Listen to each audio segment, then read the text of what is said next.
Bueno, buenos días a todos los alumnos de la comisión de los días viernes, tanto en el turno tarde como en el turno noche. Esta es una clase que les estoy dejando pregrabada y que reemplazará a la clase sincrónica que daría, que está a mi cargo para el día viernes 14 de octubre en función de una problemática personal que comentaré luego con ustedes en el grupo de WhatsApp.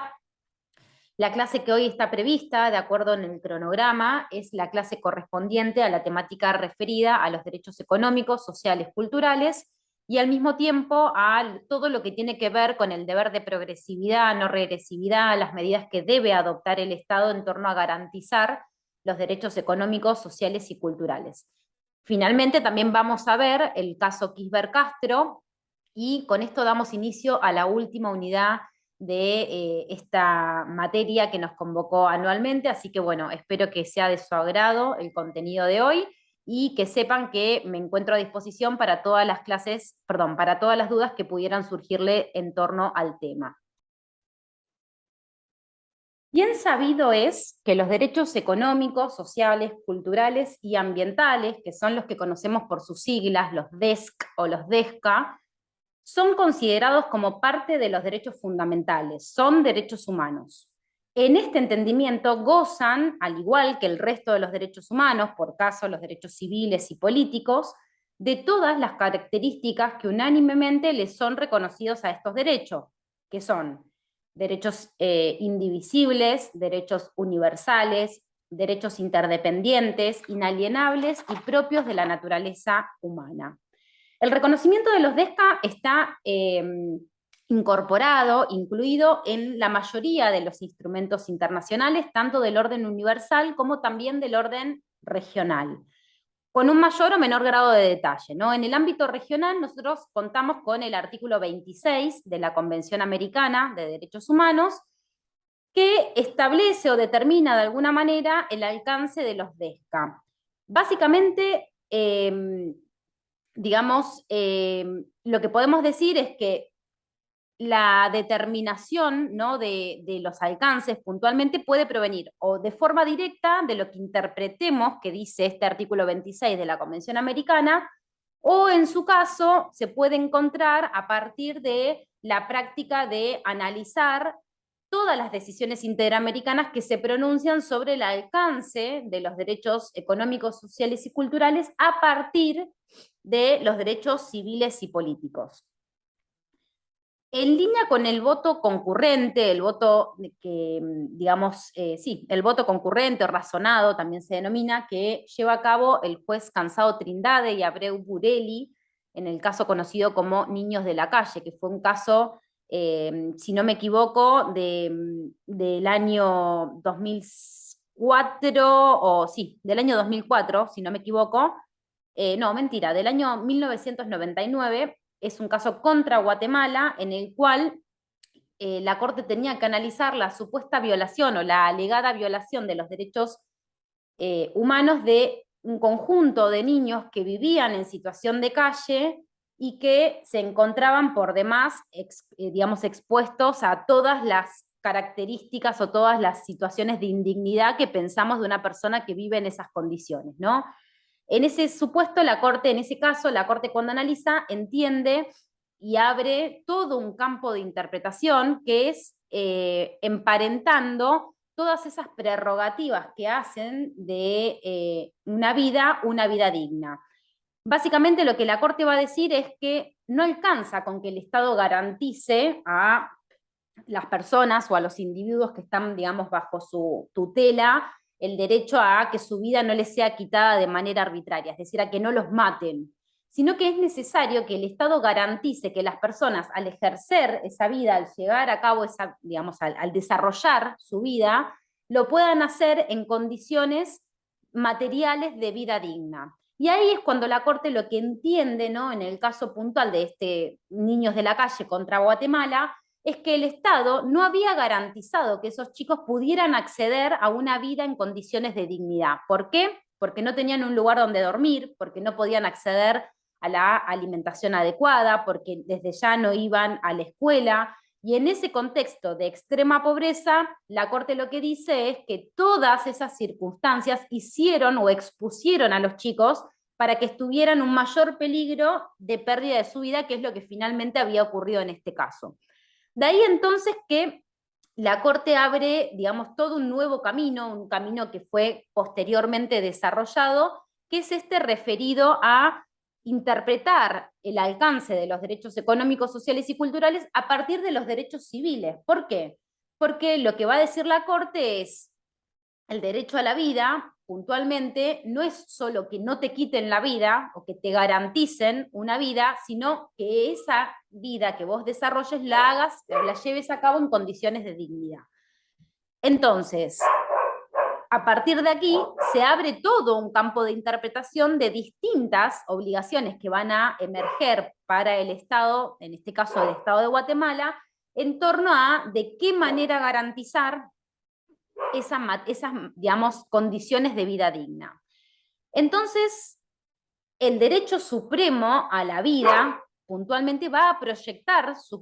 digamos, sus alcances o sus efectos en clave de derechos económicos, sociales y culturales, puesto que el acceso a niveles básicos en buena medida va a estar determinado por el grado, o sea, niveles básicos de vida, va a estar determinado por el grado de acceso a los derechos económicos, sociales y culturales. De alguna manera, bueno, dos autores que son sumamente prodigios y prolíferos también en materia de derechos humanos, sostienen que de alguna manera los derechos sociales buscan garantizar condiciones materiales de vida digna para todos los ciudadanos, bajo el entendimiento que esas condiciones de vida digna son, además de un valor intrínseco, un presupuesto fáctico indispensable para el ejercicio efectivo de todos los derechos por parte de sus titulares. Tradicionalmente, la doctrina y gran parte de los países ha mirado con cierto recelo, ¿no? Con cierta desconfianza a los derechos económicos, sociales y culturales, atribuyendo una suerte de, digamos, de necesidad de estos derechos, de programaticidad, que no sería requerida para otros derechos humanos como los civiles y políticos. ¿Qué es esto de programaticidad? Bueno, puntualmente los derechos pueden ser, o ya lo vamos a ver un poquito más adelante en la clase, que los derechos se suelen dividir o se suelen clasificar entre derechos operativos y programáticos. Los operativos son los que no necesitan ninguna medida adicional más allá al reconocimiento normativo, y los programáticos son los que de alguna manera dependen de alguna actuación adicional por parte del Estado para garantizar, o para que se garantice su satisfacción. Bueno, en algún punto quienes miran o quienes miraban con recelo los derechos económicos, sociales y culturales decían estos derechos necesitan, más allá del reconocimiento normativo, una suerte de organización interna que avale su efectividad. Los DESCA, más allá de, digamos, de estas miradas, si se quiere, un poco más celosas o más negativas, ¿no? Más críticas de los derechos económicos, sociales y culturales, hay una realidad, y es que los derechos sociales, ¿no? Para simplificar un poco, los derechos sociales, los DESCA, poseen un contenido mínimo operativo y respecto de su garantía total podrán quedar a expensas de un cierto deber de progresividad. Sin embargo, la falta de cumplimiento de los derechos, aún en este contenido mínimo, los hace exigibles judicialmente. Yo acabo en esta enunciación que les hice hasta aquí, hice una mención específica, ¿no? Que es este deber de progresividad. Esta es otra característica u otro, de alguna manera, otro principio que opera específicamente en el campo de los DESCA. El deber de progresividad, que también tiene su contracara en la obligación de no regresividad, no solo ir para adelante, sino no retroceder, hablando, digamos, en criollo, encuentran asidero normativo en muchos instrumentos internacionales. les puedo mencionar, por ejemplo, el Pacto Internacional de Derechos Económicos, Sociales y Culturales, el Protocolo de San Salvador, y a la par hay una observación general del Comité de Derechos Económicos, Sociales y Culturales que ustedes tienen que leer. Yo les recomiendo que le den, aunque sea una mirada transversal, que es la observación número 3 del comité, que delinea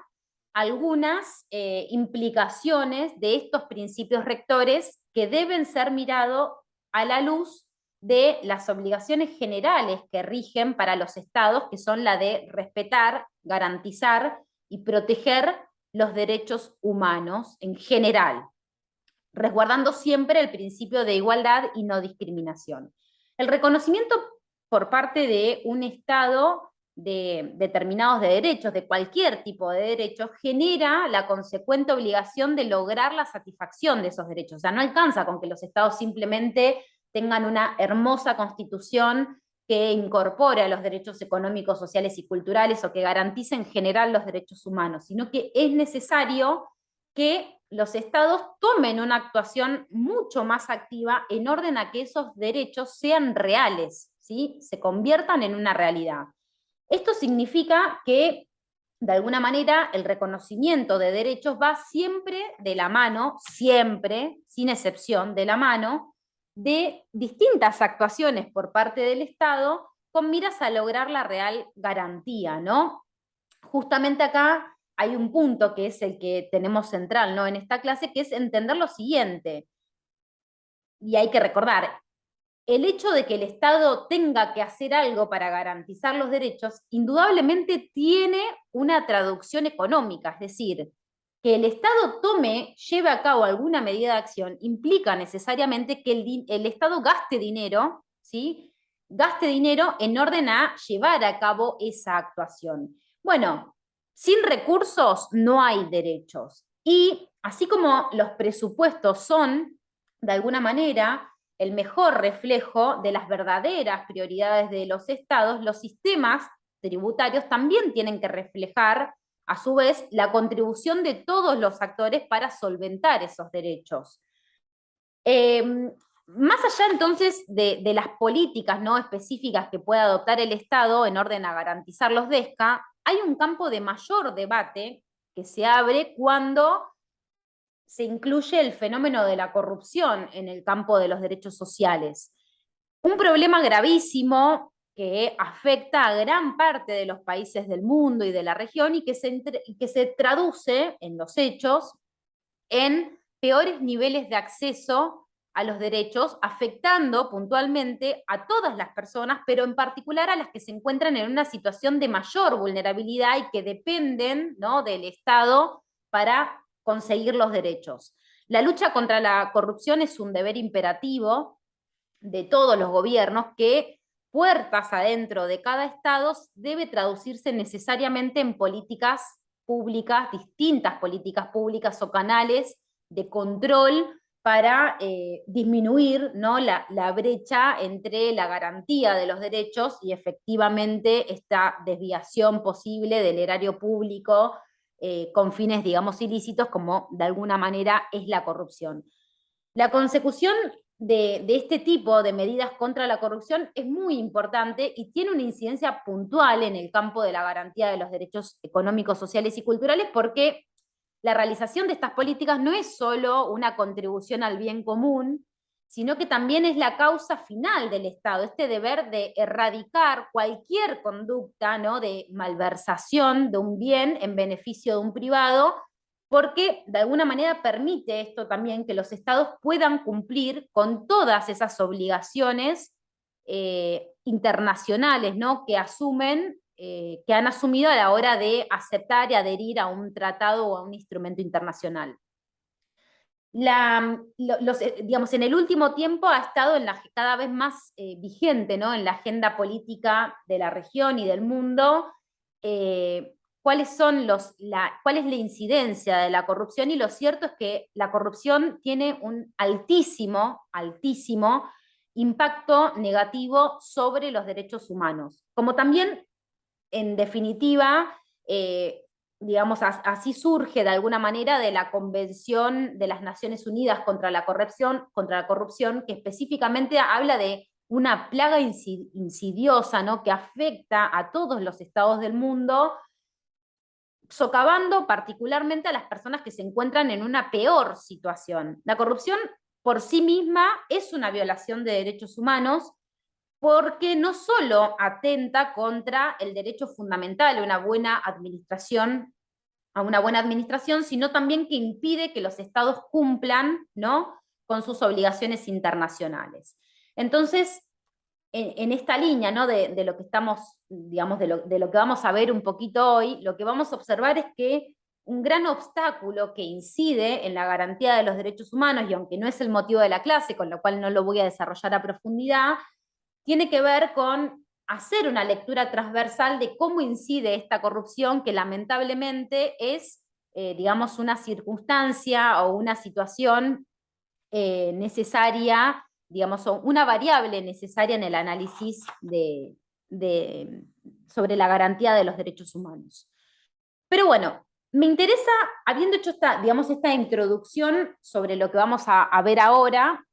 me interesa que empecemos a focalizar un poquito en el concepto, ¿no?, de los derechos humanos, relacionado y relacionándolos, como dijimos al comienzo de la clase, con estas condiciones de vida digna, ¿no? Porque, a ver, ¿qué es dignidad? ¿Por qué hablamos de dignidad y por qué decimos que los DESCA son aquellos que promueven de alguna manera el acceso a condiciones de vida digna? Bueno, a ver, si nosotros nos vamos a la definición puntual, decimos que, definición puntual, ¿no?, que emerge de la RAE, decimos que la dignidad es definida como una cualidad relacionada con la condición humana de la que emanan los derechos fundamentales. O sea, que el libre desarrollo de la personalidad va a estar dado por el acceso, en definitiva, a digamos, variables de dignidad, de alguna manera, que hagan de esa existencia un fundamento inviolable, inalienable, ¿no? Todos los derechos humanos tienen que ser mirados a la luz de este principio rector, que es el principio de dignidad. Ahora bien, lo que sí tenemos que afirmar es que no hay derecho humano que pueda desatender los requerimientos existenciales de una vida digna, ¿no? En particular, la dignidad no es solo la causa fuente, o sea, el fundamento que da origen a un derecho humano, sino que además es un determinante referido al contenido mínimo de los derechos. O sea, yo no digo que por el solo hecho de existir este principio de dignidad se deben reconocer los derechos humanos, sino que de alguna manera es importantísimo que se garantice condiciones mínimas que van a estar medidas, ¿no?, por el acceso a un contenido mínimo de los derechos. Ahora bien, en el marco del derecho internacional de los derechos humanos se habla de obligaciones generales de los estados, como aquellas asumidas a partir de la adhesión a un instrumento internacional. Y son las obligaciones que yo también mencioné al principio de la clase, de respetar, garantizar y proteger. Todo ello resguardando siempre el principio de igualdad y no discriminación. Entonces, a la par de satisfacer de alguna manera todos estos deberes, los estados podrán asumir, de acuerdo a su conveniencia en cada caso, medidas que puedan ser de abstención o medidas positivas, que se llaman, que serían las medidas de acción. ¿Esto qué quiere decir? Que garantizar derechos humanos en condiciones de dignidad o garantizar incluso el contenido mínimo de los derechos humanos implicará para el Estado, en algunos casos, abstenerse de violarlos y en otros, hacer algo para garantizarlos. Esas son las medidas de abstención y las medidas de acción. Podríamos decir que, de alguna manera, si analizamos estas obligaciones generales de los estados de proteger, respetar, garantizar, la obligación de respeto y de protección tienen un similar impacto de acuerdo se trate de derechos civiles, políticos o económicos, sociales, culturales. Sin embargo, la obligación de garantía es en donde radica el principal dilema. ¿Por qué? Porque a partir de esta obligación de garantía, esta obligación general de garantía, van a encuadrarse todas las medidas que adopte un Estado con miras a garantizar o hacer visibles y operativos los derechos en general. Este deber de garantizar conlleva, ¿no?, de alguna manera, un amplio espectro de actividades que incluye, de manera preliminar, podría decirse, la necesidad de que los Estados remuevan, primero, todos los obstáculos que impidan el goce de los derechos. Y en segundo lugar, que favorezcan las condiciones de vida digna que rodean a los derechos como derechos. Entonces, lo que estaba comentando es que la obligación de garantía es quizás la que más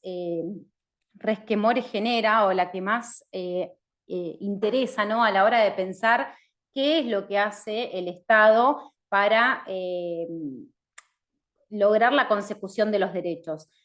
La obligación de garantía alude al conjunto de medidas que adopta un Estado para permitir el pleno goce y disfrute de los derechos humanos. La Comisión Interamericana dice que esta segunda obligación general, la de garantizar el libre y pleno ejercicio de los derechos humanos, es reconocida en la Convención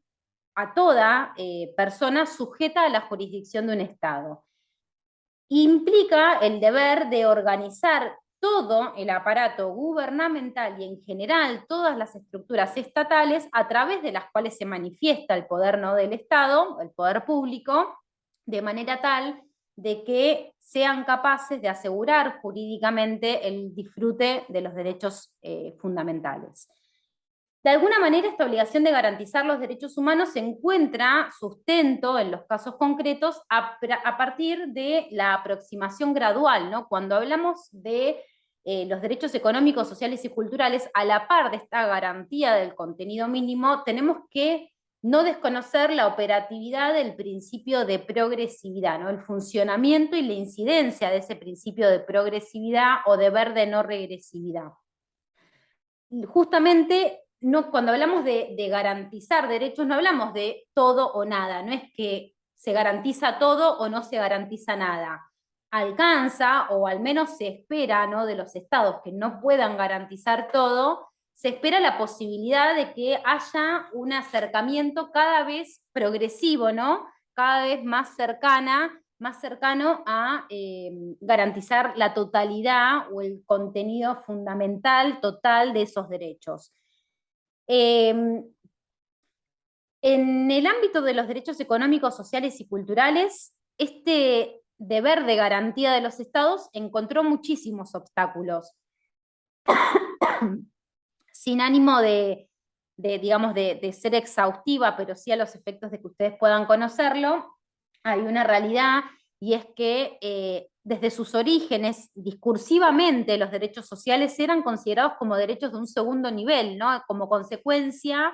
no eran una prioridad,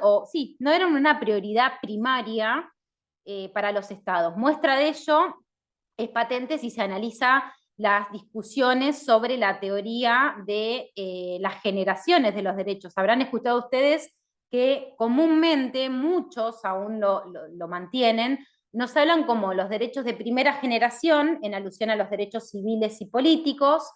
los derechos de segunda generación, que serían los económicos, sociales, culturales y ambientales, y los derechos de tercera generación, que en definitiva alude a los derechos, al derecho de autodeterminación de los pueblos, al derecho de consumidores y usuarios.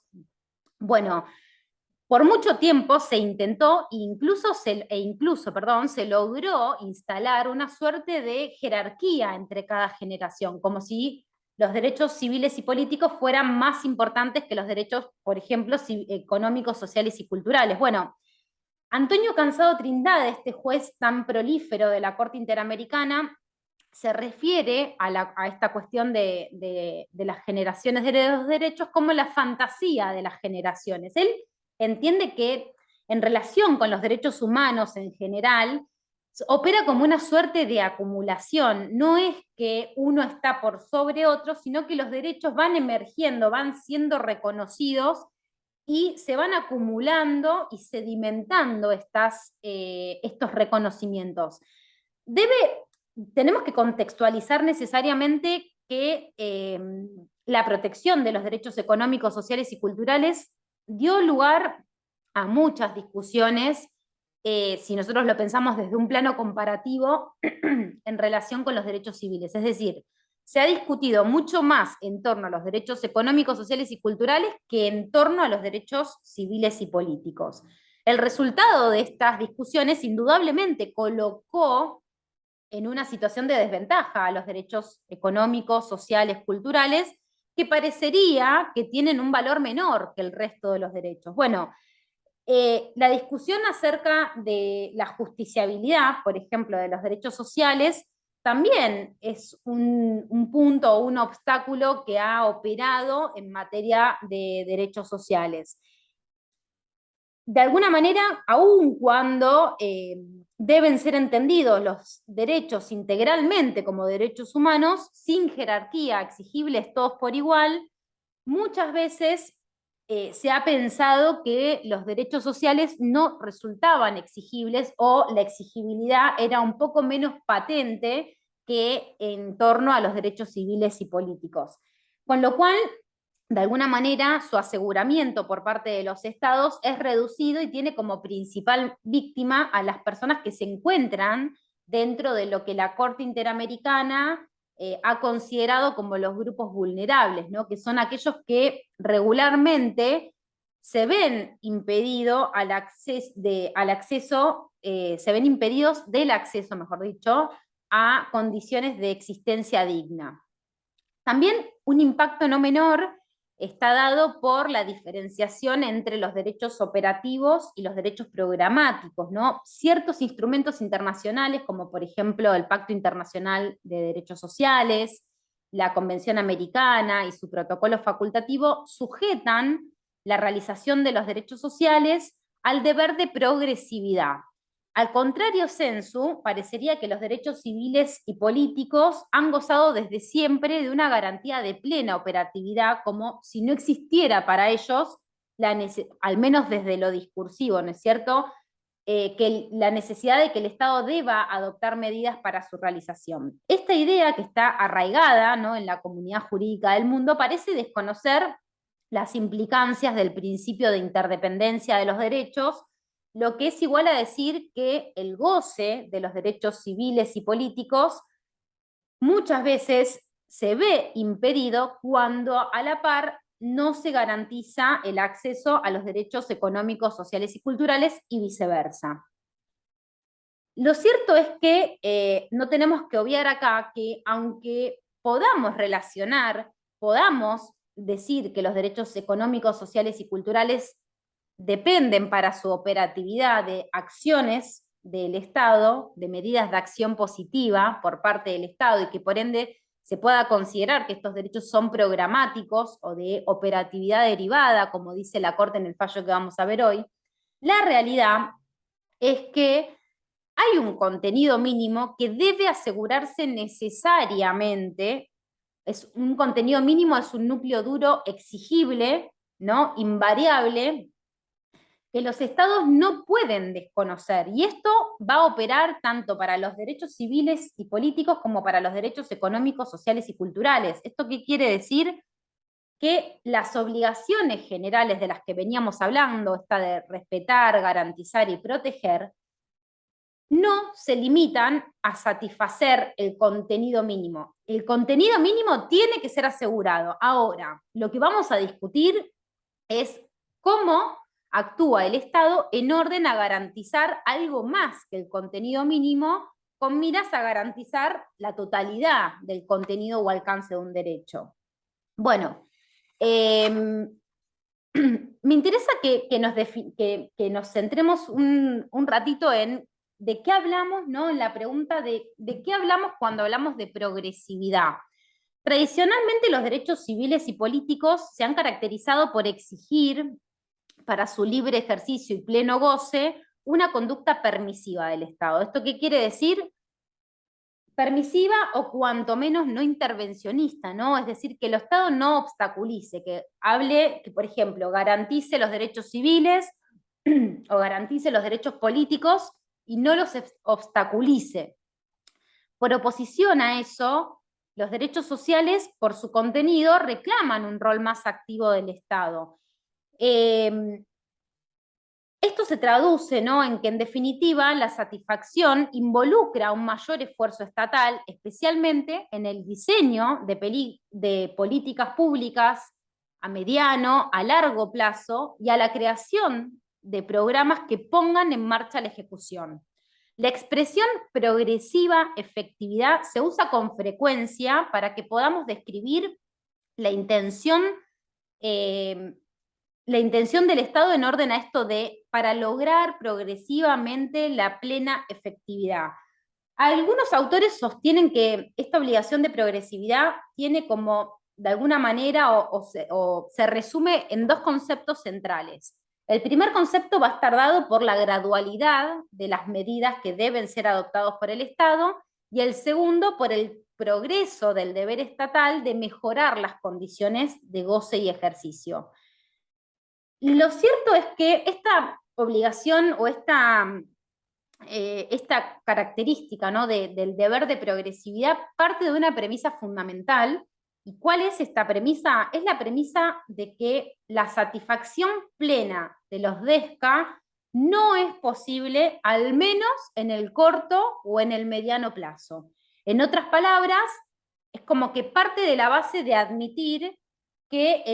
un Estado, para alcanzar la realización plena de los DESCA, puede tener ciertas dificultades, principalmente del orden económico, y entonces requiere, partiendo de esta premisa o partiendo de esta realidad, de este deber de realidad, es que se dice, bueno, está bien,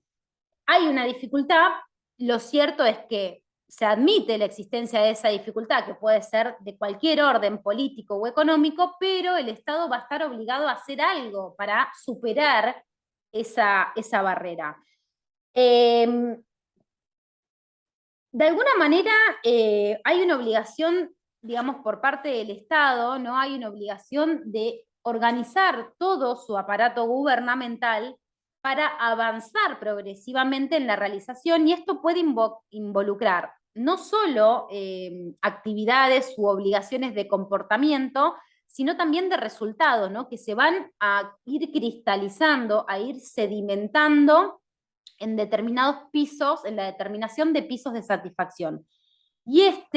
justamente esto que les estoy mencionando aquí, es lo que de alguna manera tiene que ver con esta interrelación que existe, por un lado, entre el deber de progresividad y su contracara, el deber de no regresividad. ¿Esto qué quiere decir? Que lo que se espera de los estados es que vayan garantizando cada vez más profundamente el acceso, goce y goce pleno de los derechos sociales, y que cada uno de esos escalones que el Estado logre alcanzar, que logre subir en este progreso, sean una base mínima, infranqueable, sobre la que no se pueda volver para atrás. ¿Esto qué quiere decir? Si hoy el Estado garantiza, por ejemplo, el acceso a la educación pública,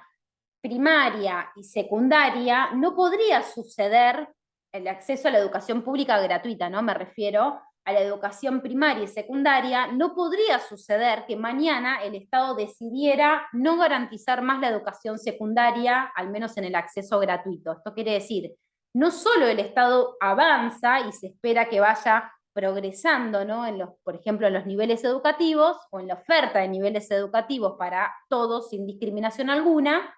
sino que eventualmente sobre lo que vaya progresando, a la par no vaya o no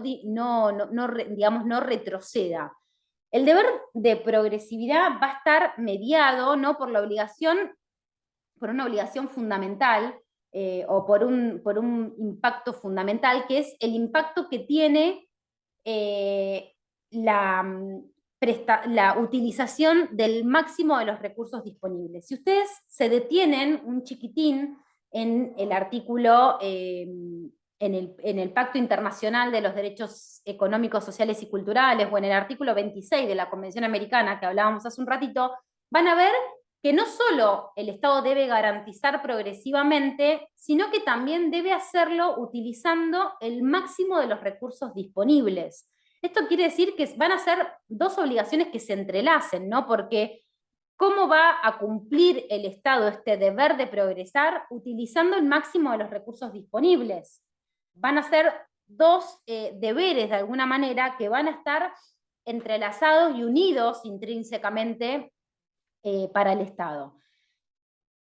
Entonces esto nos invita a detenernos en la otra pata, ¿no? de esta clase, de la fecha, que es pensar de qué hablamos cuando hablamos del máximo de los recursos disponibles.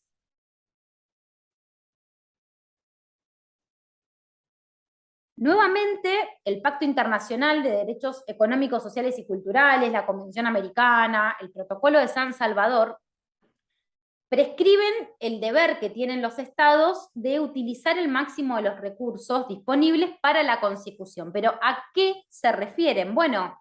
la observación 3, que yo les recomendaba leer al comienzo de esta clase, del Comité DESC, aporta algunas luces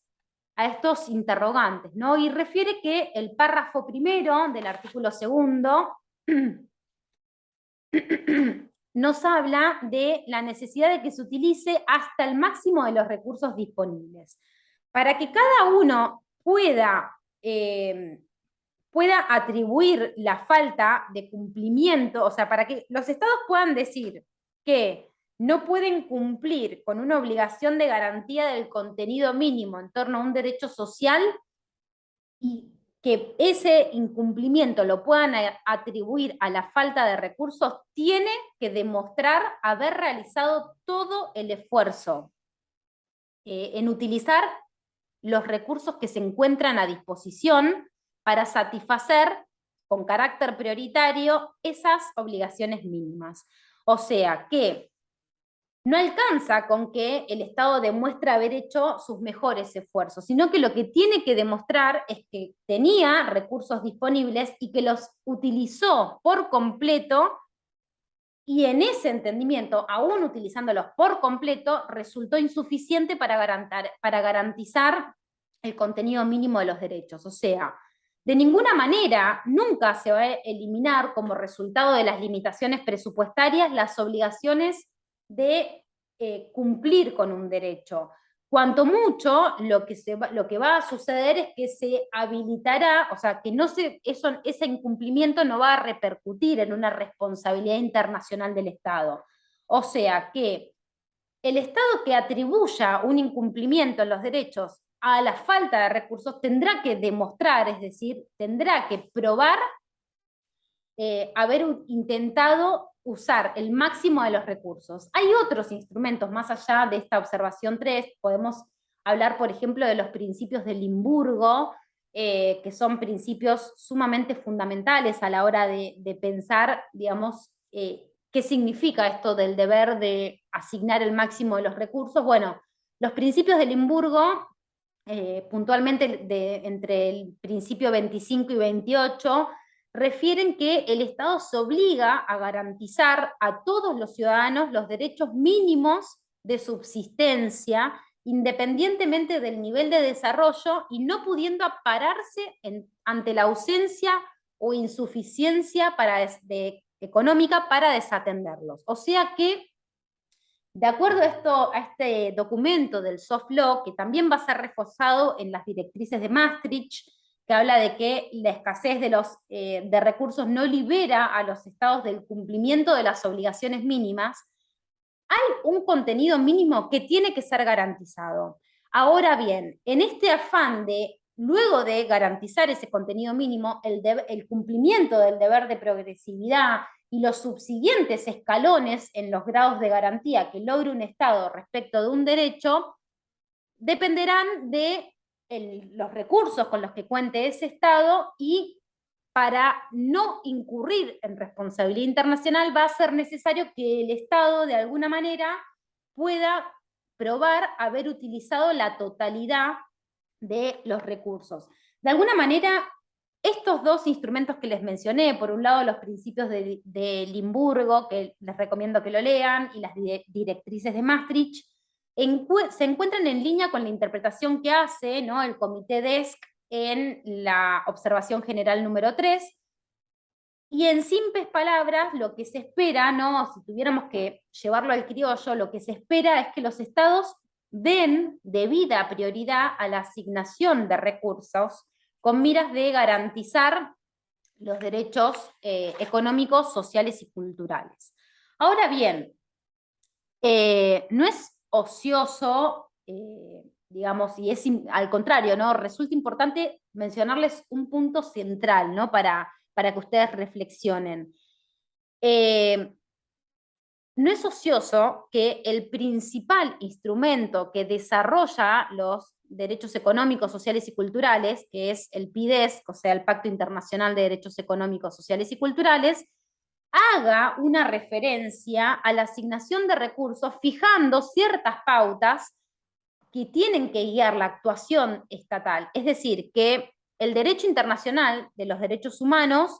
importa principalmente la asunción de compromisos estatales, el cumplimiento en definitiva que va a quedar en la órbita de cada Estado. Esto quiere decir, si los estados que asumen un instrumento, asumen determinadas obligaciones a partir de la adhesión a un instrumento internacional, se prevé que esos estados, por supuesto, hagan lo correspondiente y actúen de buena fe en orden a cumplir lo que emerge de ese instrumento internacional. Ahora bien, hay que brindarle un cierto margen de apreciación a los estados para definir cuáles van a ser las herramientas para hacer frente a los DESCA. Es la forma digamos, de alguna manera esta es la forma de conciliar, ¿no?, los costos y los beneficios que se van a traducir en medidas para asegurar los derechos sociales. No podríamos sostener, quizás, o sería muy difícil sostener un compromiso internacional que interpele al punto de generar responsabilidad internacional siempre en el marco digamos, en el marco de obligaciones que están específicamente prescritas. Por eso es que hablamos de margen de apreciación que le permita a los estados, bajo ciertas pautas de actuación, definir de qué manera va a tener que obrar a la hora digamos, de específicamente definir cómo aplica el máximo de sus recursos a la garantía de los derechos económicos, sociales y culturales. Hay un tema que me parece que es importante, ¿no?, que lo tenemos que enunciar, que más allá de las políticas, ¿no?, que adopta un Estado, cuando el Estado tiene este margen de actuación,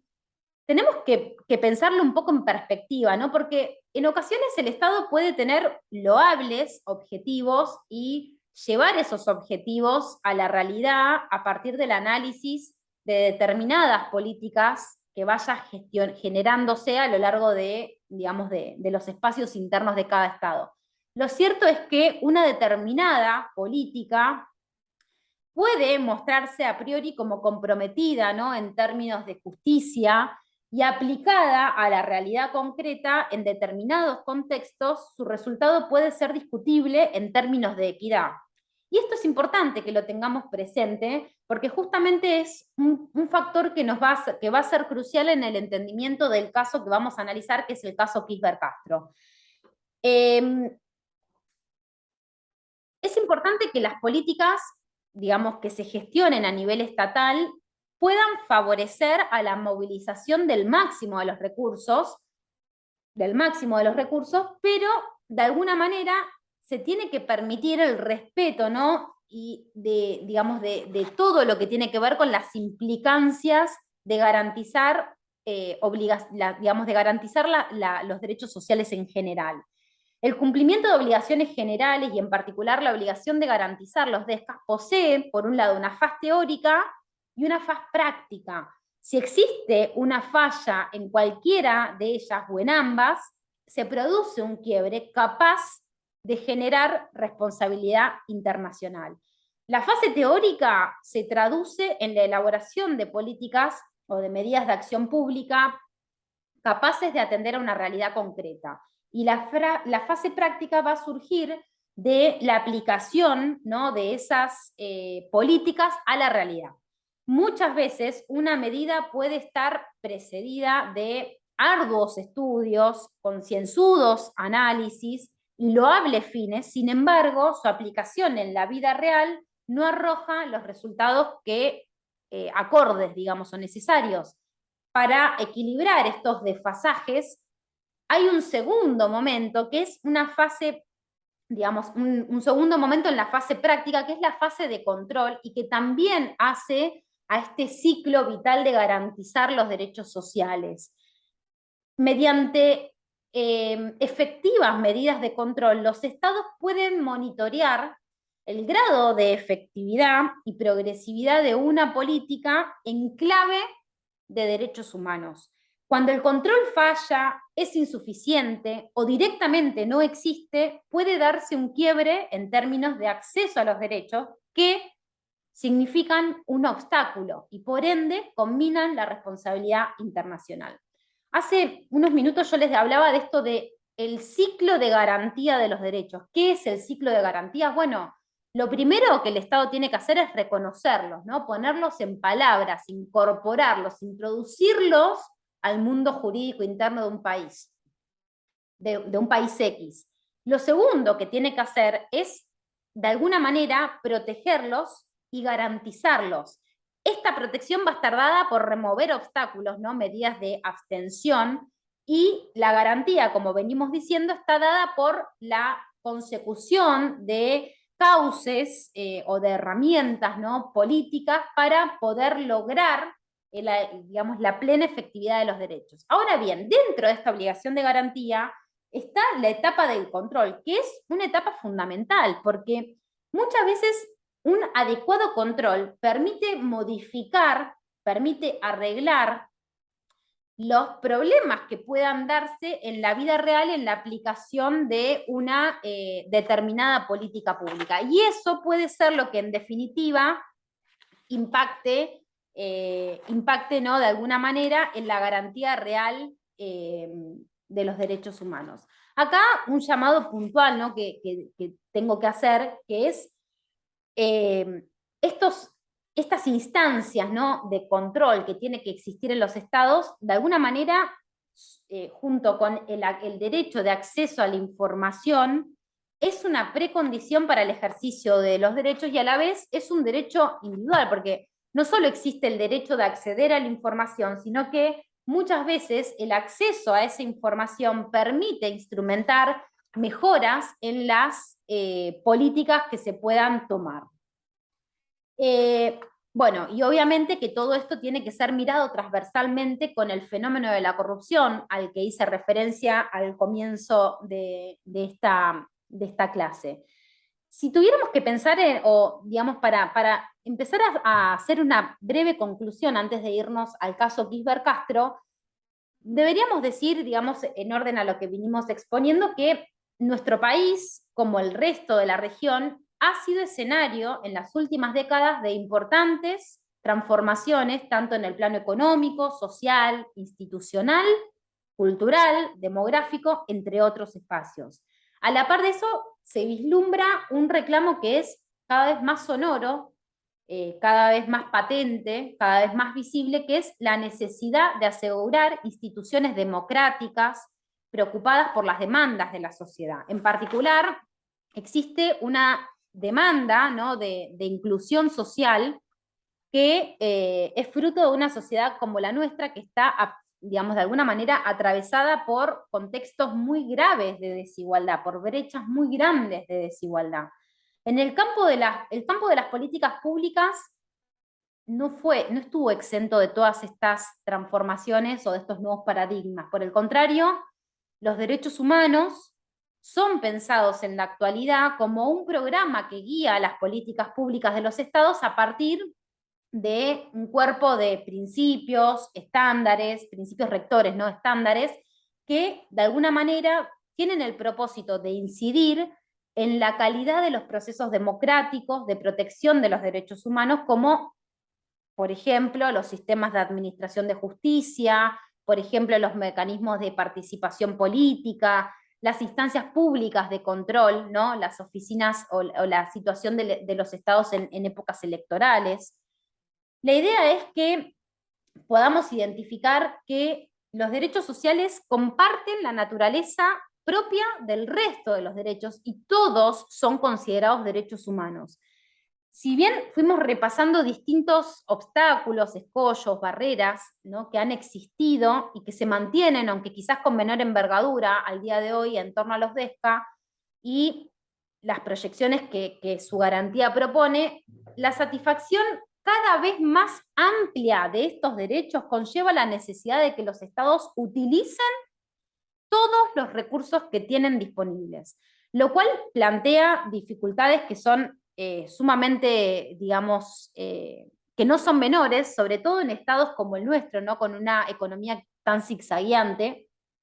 También nos detuvimos en el impacto que tiene la corrupción, ¿no?, de alguna manera, o al menos mencionamos el impacto de la corrupción dentro de lo que es la coyuntura política y social, ¿no?, como la nuestra, analizando siempre las particularidades de este fenómeno en torno a los DESCA, ¿no?, porque lo que normalmente podemos observar es que como los DESCA dependen para su realización de, digamos, la consecución o sí, de contar con recursos, de la proporción, de la provisión de recursos económicos, son un poco más apetecibles, ¿no?, para los hechos o actos de corrupción que quizás otros derechos. No, esto no quiere decir, por un lado, no quiere decir que no haya corrupción en torno a otros derechos que no sean económicos, sociales y culturales, y esto tampoco quiere decir, y es algo muy importante, que solo los recursos, solo la garantía de los DESCA implique la utilización de recursos. Todos los derechos tienen un costo, y acá estoy parafraseando a dos autores norteamericanos que son Sustein y Holmes, que han tenido un desarrollo muy interesante en un libro que en algún momento les recomiendo que lean, que es El costo de los derechos. Justamente ellos lo que sostienen es todos los derechos tienen un costo. Garantizar el derecho civil, por ejemplo, o garantizar los derechos electorales implica que el Estado gaste plata en organizar, por ejemplo, en organizar elecciones, en llevar a cabo la pauta publicitaria de los partidos políticos, en financiar parte de los partidos políticos, con lo cual todos los derechos tienen un costo. El hecho de poder acceder, por ejemplo, a un divorcio, que es en definitiva parte del derecho civil a la libertad, puntualmente en torno a lo que tiene que ver con nuestros vínculos, ¿no?, o nuestras relaciones familiares, también tiene un costo, porque el Estado tiene que garantizar todo un aparato jurisdiccional para poder satisfacer ese derecho y que los ciudadanos podamos acceder a esa justicia que determine, por ejemplo, la ruptura de un vínculo, como puede ser el vínculo matrimonial. Entonces, lo cierto es que partiendo de esta base, entendemos que esos obstáculos que, digamos, tradicionalmente se atribuyeron a los derechos sociales son obstáculos que afortunadamente hoy fueron superados. Fueron superados, pero por supuesto que tienen su coletazo y continúan, digamos, con menor envergadura, incidiendo en la mirada que el Estado tiene sobre su deber en torno a los DESCA. Lo que vemos es que hoy por hoy, a la luz de instituciones que por ahí se muestran insuficientes, ¿no?, para aplacar estas demandas de la sociedad, la voz de la ciudadanía se alza, los reclamos de transparencia, de participación, configuran como una especie de salvoconducto, ¿no?, para repensar las instituciones de los estados en clave de derechos humanos. Muy bien. Dicho esto, y a la espera de que no tengan mayores dudas en torno digamos, a la parte teórica que siempre me interesa darles, vamos a hacer una mención al caso Kisber Castro para que ustedes puedan leerlo y en función de esto analizarlo. Por supuesto que dejamos abierta las dudas que podrán instalarse para la próxima clase que estemos juntos. ¿Qué sucedía con el caso Kisber Castro? La señora Kisber Castro, digamos, por derecho propio y en representación de su hijo menor de edad, que padecía una seria discapacidad, llega a la justicia contencioso administrativo y tributario porteña reclamando la garantía del acceso a una vivienda digna. La persona, esta mujer, oriunda de otro país, es decir, extranjera, radicada en nuestro país, vivía en el ámbito de la ciudad, en el territorio de la Ciudad Autónoma de Buenos Aires y eh, se encontraba en una situación de emergencia habitacional, en peligro de quedarse en situación de calle. Lo grave de esta situación no solo estaba dado porque esa mujer estaba en peligro de estar en situación de calle, sino particularmente y fundamentalmente por la situación de salud que atravesaba su hijo menor, que tenía una seria discapacidad y que dependía exclusivamente de, digamos, básicamente de la consecución de ciertas características en torno a su vivienda y en torno al acceso de ciertas prestaciones de salud que se daban no solo en el marco de los hospitales, sino también que se garantizaban en el desarrollo o en el, digamos, en un espacio como ser la vivienda. La mujer inicia esta acción en el ámbito de la ciudadanía, de la justicia porteña, y tiene una sentencia favorable, tanto de la primera instancia como de la Cámara de Apelaciones, en torno a que se le brinde el acceso a los fondos necesarios para garantizarle el acceso a una vivienda digna. Es decir, lo que la justicia había ordenado es que el gobierno local estaba obligado a proveer la vivienda digna, ¿no? Y esto podía traducirse en la entrega de una casa, más allá del título de propiedad o no, ¿no? Digo, en la entrega de una casa para que ella pudiera tener un espacio cierto, ¿no? Donde desarrollar la vida y todos los tratamientos de salud que requería su hijo menor de edad. Y al mismo tiempo, otra posibilidad era que la persona pudiera acceder a una cantidad de dinero que le permitiera costear mes a mes el alquiler de una vivienda o de una habitación. Cuando el caso llega al Tribunal Superior de Justicia, el Tribunal Superior de Justicia revoca la decisión de la Cámara de Apelaciones aplicando o citando un precedente que es el precedente Pablo Alba Quintana. ¿Qué es lo que había dicho el Tribunal Superior de Justicia en este precedente Alba Quintana? Básicamente, y muy en criollo, lo que el tribunal había sostenido en este caso es que los recursos son finitos frente a necesidades que son infinitas. Y por ende, cuando la justicia tiene que analizar una solicitud en torno a la garantía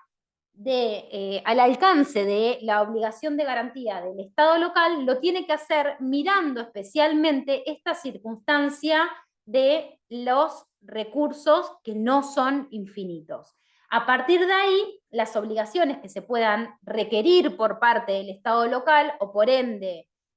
las obligaciones sobre las que se pueda combinar al Estado local, tendrán que, de alguna manera, analizar una suerte de prioridad para establecer quién se encuentra en una situación de mayor prioridad para que el Estado pueda acudir en su ayuda o en su colaboración. En el caso puntual de Pablo Alba Quintana era un hombre de una trayectoria histórica de situación de calle, en buenas condiciones de salud, digamos, pensando desde una perspectiva, si se quiere, muy estricta del derecho a la salud, ¿no? Porque piensen ustedes en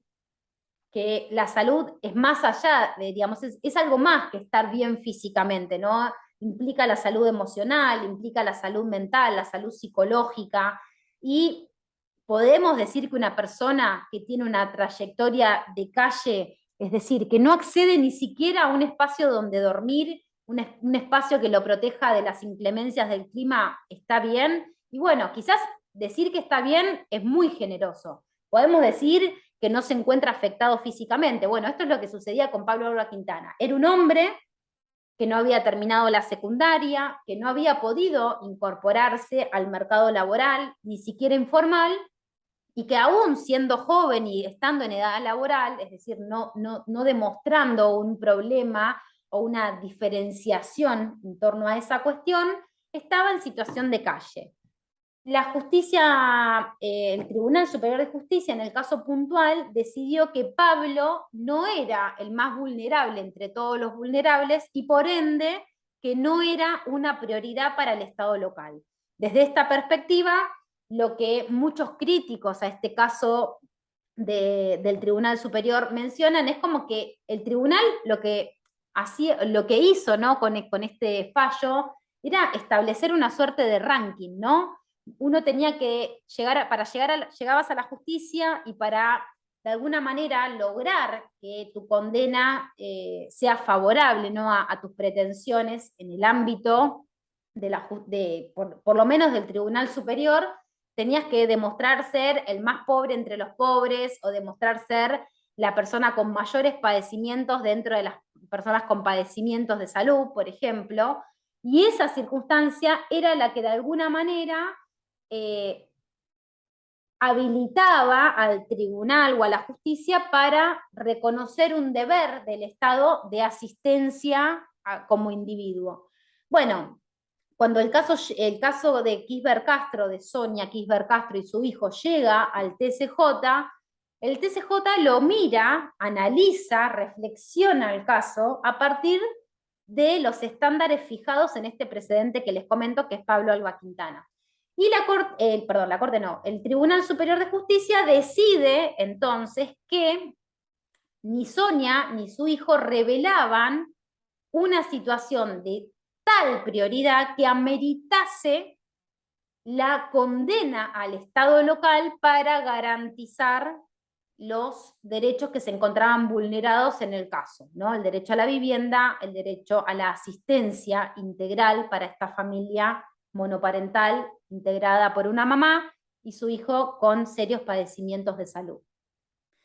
El caso llega a la Corte instancia de un recurso extraordinario que interpone, un recurso de hecho que interpone la Defensoría Oficial, la Defensora General Adjunta, ¿no? En este caso.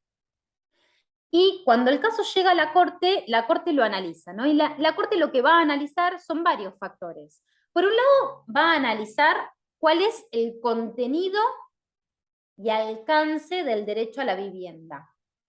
En segundo lugar,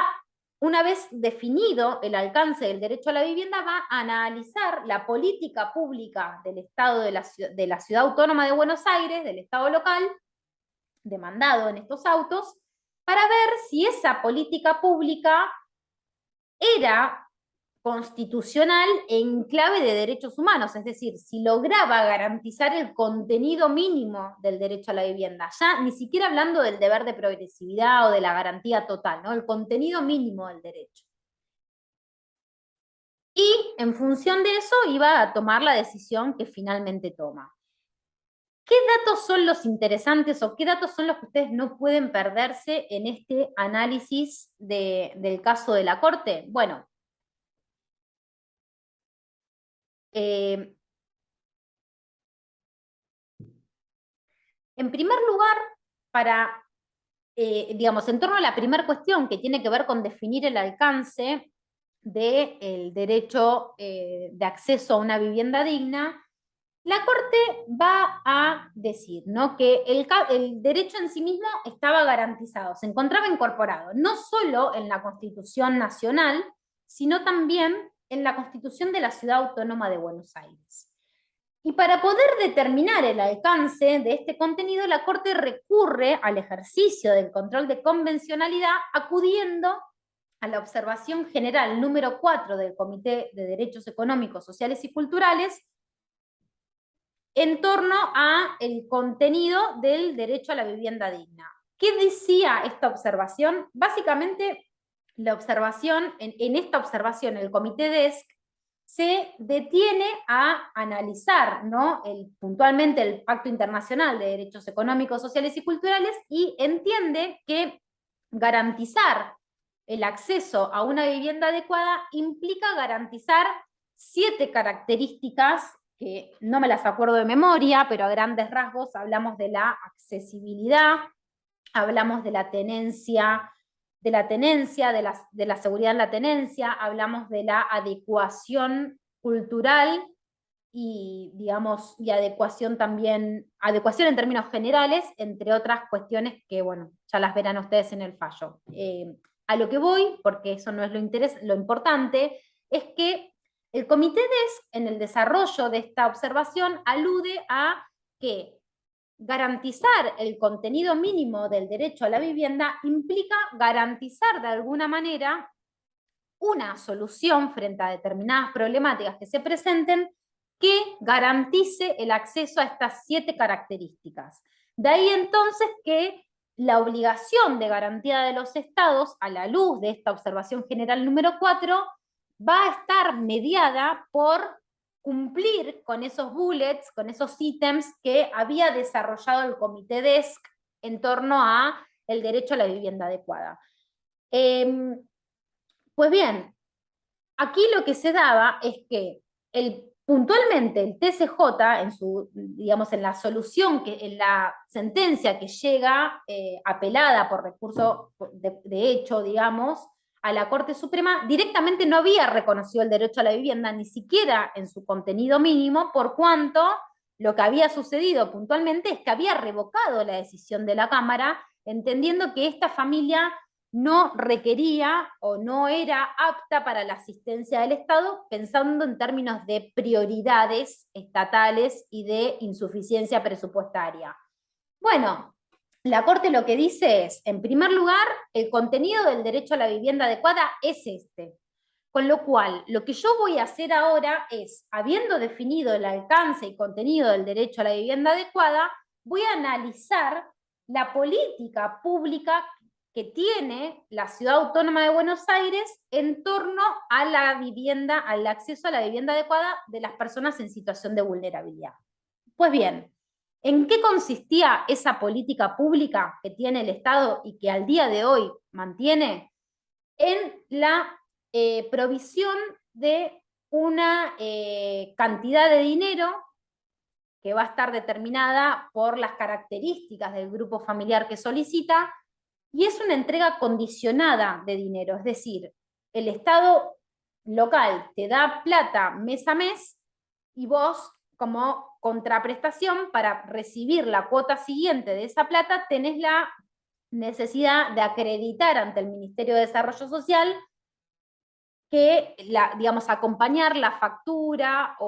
la factura del alquiler concretamente sobre lo que utilizaste. Es decir, vos tenés que acreditar que utilizás la plata para el alquiler. ¿Cómo? A partir de acompañar el ticket o el comprobante, digamos, del que dispongas o que te entregue el locatario, por ejemplo, para poder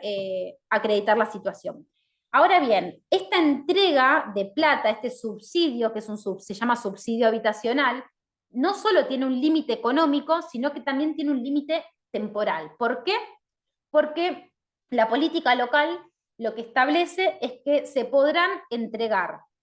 o una única cuota por una X cantidad de plata, que será a determinar de acuerdo a distintos informes que se realizan a los solicitantes, o bien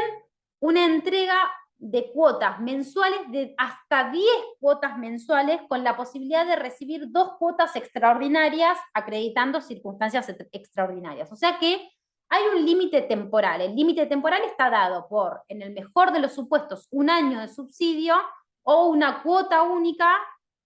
de subsidio.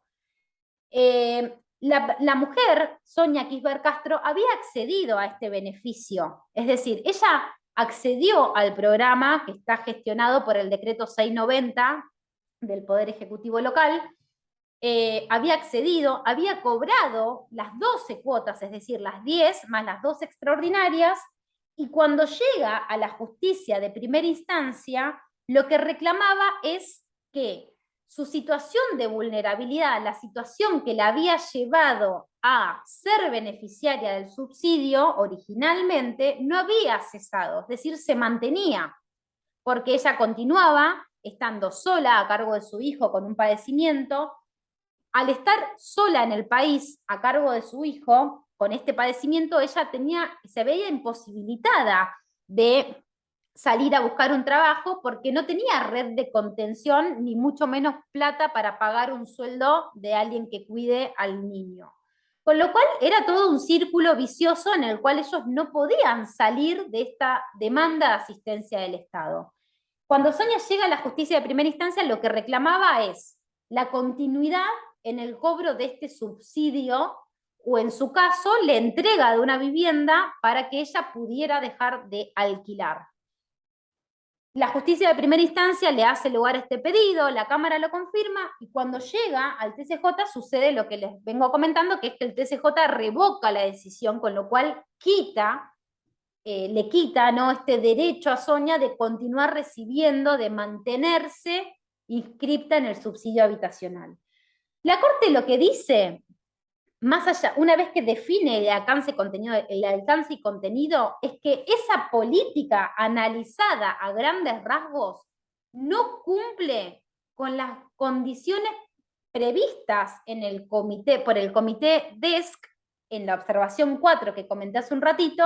para garantizar o para ser considerada como una política adecuada para garantizar el acceso a una vivienda digna. ¿Por qué? Porque en realidad no se preocupa de solucionar los problemas de fondo que hacen que esa mujer, como tantos otros reclamantes, lleguen al punto de estar en riesgo o estén en situación de calle. Al mismo tiempo, digamos, la solución que provee el Estado no es una solución definitiva, es un paliativo limitado, no solo en el tiempo, sino también en la calidad, porque se supone que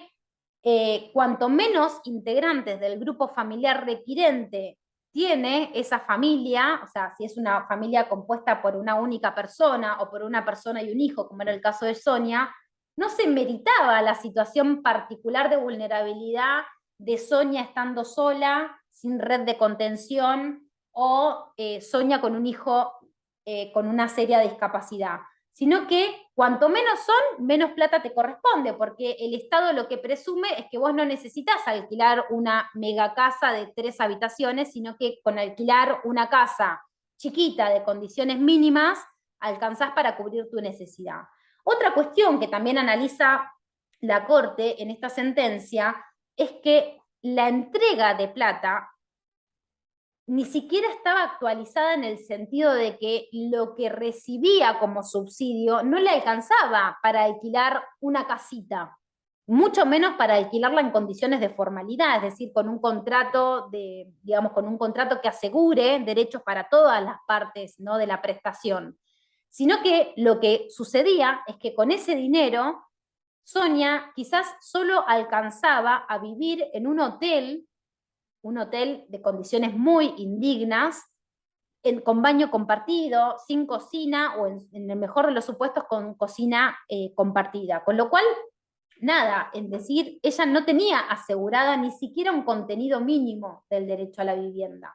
De ahí entonces que la Corte lo que dice en primer lugar es la política que tiene el Estado local para asistir a las personas en situación de vulnerabilidad que requieren de la asistencia del Estado para garantizar o acceder a condiciones mínimas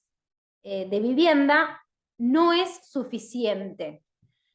y no implica el cumplimiento de un contenido mínimo. En paralelo a eso, la Corte recuerda que cuando hablamos de derechos económicos, sociales y culturales, por supuesto que interviene toda esta situación y este análisis que hacíamos en la parte teórica de la clase, referida a el máximo de los recursos con los que cuenta un Estado para hacer frente a las políticas sobre derechos sociales. La Corte lo que establece en este supuesto es que el derecho a la vivienda digna,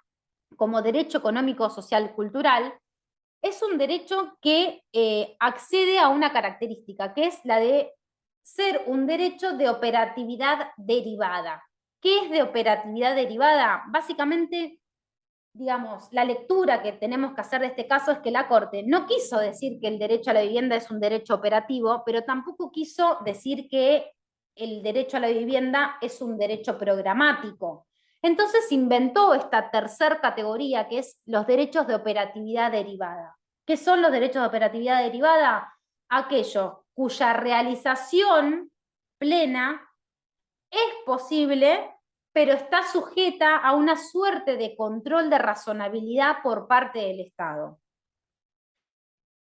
¿Esto qué quiere decir? Que garantizar los derechos, puntualmente el derecho a la vivienda, requiere no solo, o sea, digamos, su reconocimiento, pero también un suerte de tamiz no estatal a partir de un control de razonabilidad que va a estar dado en donde podrá ser eventualmente operativo estas circunstancias en torno a los recursos con los que cuenta el Estado para poder garantizar los derechos. La Corte, nada, puntualmente va a manifestar esta circunstancia y va a establecer que no alcanza con que la ciudad se ampare en la insuficiencia de recursos, sino que es necesario que demuestre haber hecho sus mejores esfuerzos en pos de garantizar. Y no solo sus mejores esfuerzos, sino que dentro de esos mejores esfuerzos haya utilizado, o al menos intentado utilizar, la totalidad de los recursos disponibles. A la luz de esto, la Corte lo que va a decir es que el Estado que quiera ampararse en la insuficiencia de recursos tiene que realizar conductas probatorias que avalen o amparen el haber hecho lo que esté a su alcance para garantizar ese derecho. En el caso puntual, la Corte, haciendo mérito de la situación particular de vulnerabilidad en la que se encontraban Sonia y su hijo menor, hace lugar al recurso de hecho interpuesto por la defensa pública, revoca la decisión revoca la decisión del Superior Tribunal de Justicia y manda a que se dicte un nuevo fallo acorde con todas las pautas que había establecido en esa sentencia la Corte Suprema de Justicia de la Nación.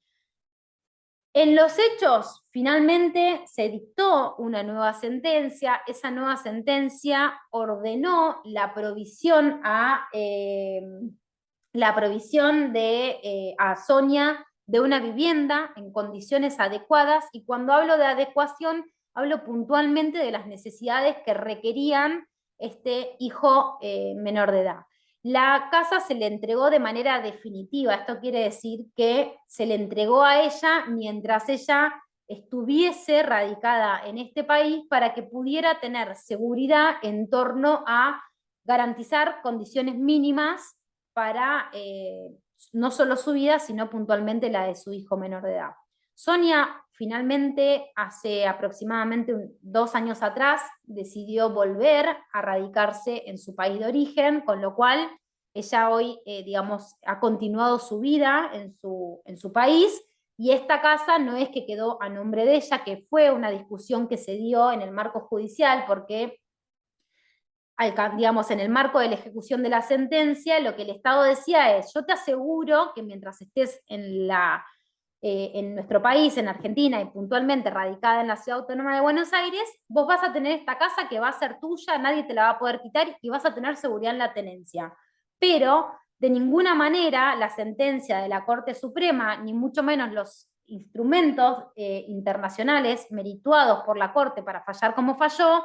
me obligan a darte en propiedad una vivienda, porque lo que el Estado sostenía es que si por cada persona que requiere, estando en una situación de suba vulnerabilidad, requiere la provisión de una vivienda en propiedad, honestamente el Estado no va a dar abasto para cubrir esa demanda. Por ende, lo que el Estado sostenía, el Estado local sostenía, y la justicia en ese punto hizo lugar, es que mientras el Estado se asegure de garantizar estabilidad y seguridad para este grupo familiar, eso era suficiente, más allá de que la vivienda no estuviera a nombre, digamos, propiamente en términos, digamos, de derechos reales, a nombre de Sonia y su hijo menor. Bueno, un poco esta es la sentencia o un resumen de la sentencia de algunas aristas que quiero que tengan en consideración para la lectura de este caso. Recomiendo puntualmente, más allá del voto de mayoría, por supuesto, la lectura del voto de Santiago Petracchi. Santiago Petracchi hace una alocución muy profunda y, digamos, muy valiosa en términos académicos sobre qué es esto de la insuficiencia de los recursos para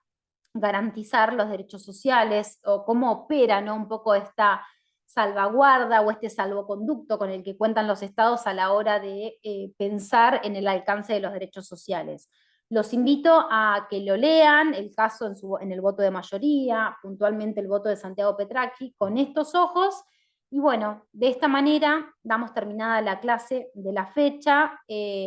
Nos volvemos a encontrar en unos días y las consultas que puedan generarse las vamos canalizando por el grupo de WhatsApp. No tengo problema con el día u horario, bueno, sí en el horario, pero en el día que a ustedes les parezca o que puedan hacer las consultas, estaremos disponibles. Gracias y un beso para todos.